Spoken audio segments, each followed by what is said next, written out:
Hello everyone, I hope you all are good. तो आज मेरा आईपीएस क्लर्क प्री का एग्ज़ाम था सेकंड शिफ्ट में। एंड सबसे पहले बात कर लेते हैं सीक्वेंस की। सीक्वेंस जो है सबसे पहले आ रहा है रीजनिंग, फिर इंग्लिश, देन क्वांट्स। और ये बेस्ट सीक्वेंस है क्योंकि आपको रीजनिंग करने के बाद थोड़ा टाइम मिलेगा, फिर आपको काउंट करने होगी। तो आपके लिए ये लाइक पहले सीक्वेंस जो आता था वो था रीजनिंग, क्वांट एंड इंग्लिश। तो आपको रीजनिंग एंड क्वांट्स एक साथ करने में थोड़ी दिक्कत हो जाती है कभी कभी।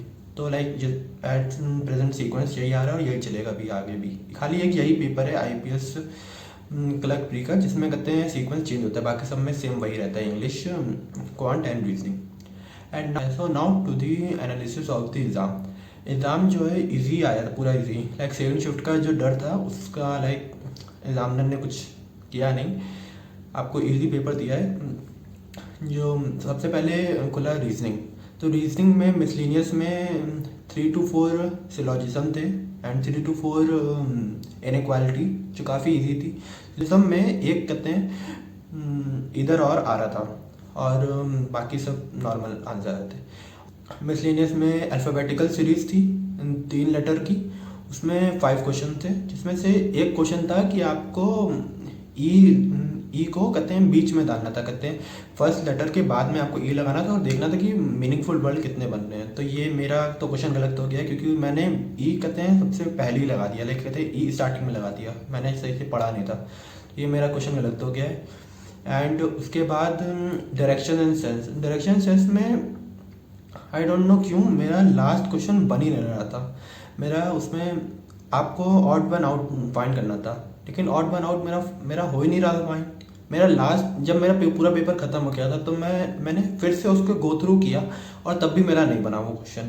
आई डोंट नो, मैंने 2 तो मार्क किए हैं लेकिन अब पता नहीं वो 2 सही हैं चली। उसमें से एक का मेरा आंसर आया था 1 मीटर एंड साउथ और सेकंड शायद में भी पी आ रहा था, आई कांट रिमेंबर डैट। और उसके बाद आते हैं, उसके बाद हाँ एक और था फॉरवर्ड एंड बैकवर्ड, उसमें डिजिट्स थी, उसमें आंसर आता 3 मेरा। उसके बाद सारे पजल्स थी, लाइक 4 to 5 पजल्स थी, 4 पजल्स थी मे बी। लाइक सबसे पहले थी बॉक्स बेस्ड पजल, 7 बॉक्सेस थे और उसके 5 क्वेश्चन थे। उसके बाद थी मंथ बेस्ड, 8 मंथ्स थे, उसके 5 क्वेश्चन थे। अनसर्टेन पजल थी, उसके 3 ही क्वेश्चन थे, इसका आंसर नंबर ऑफ पर्सन उसमें से 10। उस रीजनिंग में मेरे अटेम्प्ट बने हैं कहते हैं टोटल 33। आप अपना बता सकते हैं आपके कितने बने। लाइक मेरे अकॉर्डिंग 30 to 33 अच्छे अटेम्प्ट है, जिसमें से मेरा एक तो गलत हो ही गया है।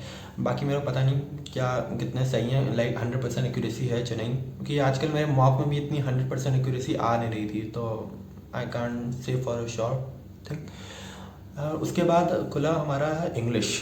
इंग्लिश में सबसे पहले खुला कहते हैं क्लोज टेस्ट। और क्लोज टेस्ट मेरे को लाइक थोड़ा डिफिकल्ट लगा अकॉर्डिंग टू क्लर्क लेवल।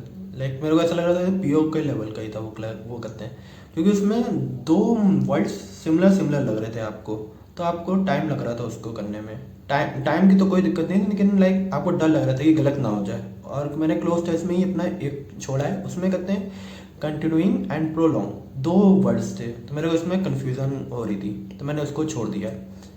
आप उसके बाद कहते हैं 7 तो क्लोज टेस्ट वाले क्वेश्चन थे। उसके बाद सिटिंग रीअरेंजमेंट थे और उसमें भी थोड़ा टाइम लग रहा था, क्योंकि हम पहले क्या करते थे कि एक पेयर को ढूंढ लेते थे और मार्क कर देते थे, और अब कहते हैं आपको सारा पूरा चेक करना पड़ता है, क्योंकि एक ऑप्शन था none of the above is correct, उसमें भी आपको पूरा, इसलिए आपको पूरा चेक करना पड़ेगा कि जो कॉम्बिनेशन है वो पूरा सही है या नहीं है।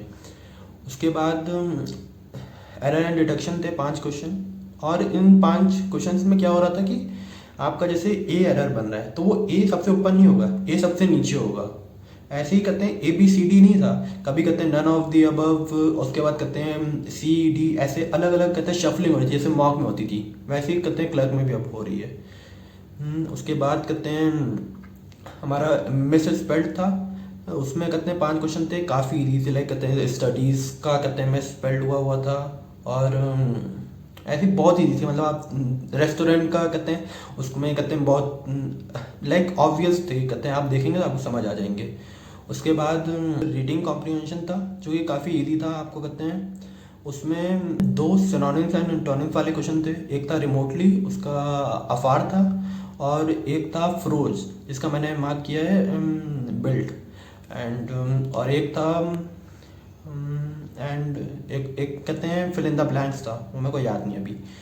एंड रीजनिंग भी कहते हैं क्वाइट इजी था। रीजनिंग में मैंने अटैम्प्ट किया 29 एंड इसमें से 2-3 गलत लाइक होंगे, ये लाइक कहते हैं तो होते ही हैं सबके। और now let's go to the quant section. उसमें कॉन्ट सेक्शन कॉन्ट में लाइक इजी आया था, लाइक कहते हैं अकॉर्डिंग टू आरआरबी क्लर्क ये लेवल इजी था ज़्यादा आरआरबी क्लर्क से, इसमें इजी था क्योंकि आरआरबी क्लर्क में आपको सिम्प्लीफिकेशन करने में टाइम लग रहा था, लेकिन इसमें टाइम नहीं लग रहा था, तुरंत हो रहे थे।